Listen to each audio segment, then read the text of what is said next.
Silk Smitha పాట కోసం కృష్ణ తమ్మారెడ్డి మధ్య విభేదాలు. ఒక పాట కారణంగా హీరోయిన్ కి దర్శకుడికి మధ్య అభిప్రాయ భేదాలు రావడం, చివరకు 3 ఏళ్లు వారిద్దరి మధ్య మాటలు లేకపోవడం వినడానికి ఆశ్చర్యంగా ఉంది కదూ.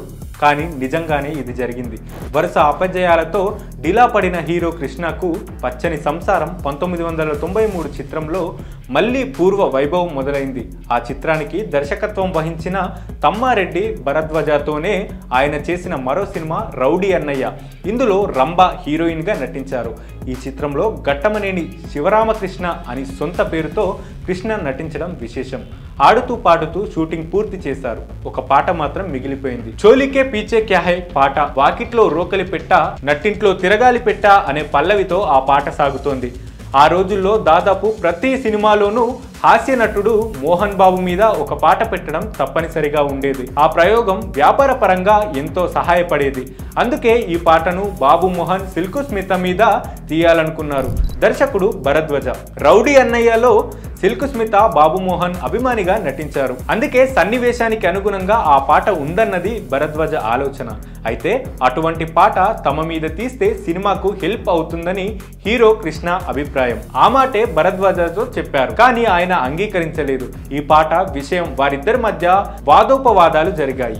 ఎవరి నమ్మకాలు వారివి. అందుకు ఇద్దరు వెనక్కి తగ్గలేదు. చివరకు హీరో కృష్ణ ఒక అడుగు ముందుకు వేసి పద్మాలయ స్టూడియోలో సెట్ వేయించారు. కృష్ణ సిల్కు స్మిత మీద ఈ పాట చిత్రీకరణ మొదలైంది. భరద్వాజ కూడా వెనక్కి తగ్గలేదు. అన్నపూర్ణ స్టూడియోలో మరో సెట్ వేసి నైట్ షూటింగ్ పెట్టి బాబు మోహన్ స్మిత మీద అదే పాటను చిత్రీకరించడం ప్రారంభించారు. పగలు కృష్ణతో, రాత్రి బాబు మోహన్తో ఆ పాట చిత్రీకరణలో పాల్గొనేవారు స్మిత. అయితే ఈ పాటను రాత్రిపూట చిత్రీకరిస్తున్న విషయం హీరో కృష్ణకి తెలియకుండా జాగ్రత్త పడ్డారు భరద్వాజ. ఫస్ట్ కాపీ రాగానే హీరో కృష్ణ స్మిత పాల్గొన్న పాటతోనే కృష్ణకు కాపీ చూపించారు. అయితే సెన్సార్కు పంపించిన ప్రింట్ మాత్రం మోహన్ బాబు స్మిత పాట ఉంది. అది అసభ్యకరంగా ఉందని మొత్తం పాటను తీసేయాలని చెప్పారు సెన్సార్ బోర్డు అధికారి. వెంటనే రివైజింగ్ కమిటీకి వెళ్లారు భరద్వాజ. తన పాటను సెన్సార్ అభ్యంతరం చెప్పిందని తెలిసి కృష్ణ కంగారు పడి సెన్సార్ ఆఫీస్ కు వెళ్లారు. అప్పటికి కానీ బాబు మోహన్ స్మిత మీద ఆ పాట తీశారన్న విషయం ఆయనకు తెలియలేదు. ఆ పాట చూశాక బయటకు వచ్చి థ్యాంక్ యూ, మనిద్దరి స్నేహానికి ఒక మంచి న్యాయం చేస్తామన్నారు కృష్ణ భరద్వాజతో.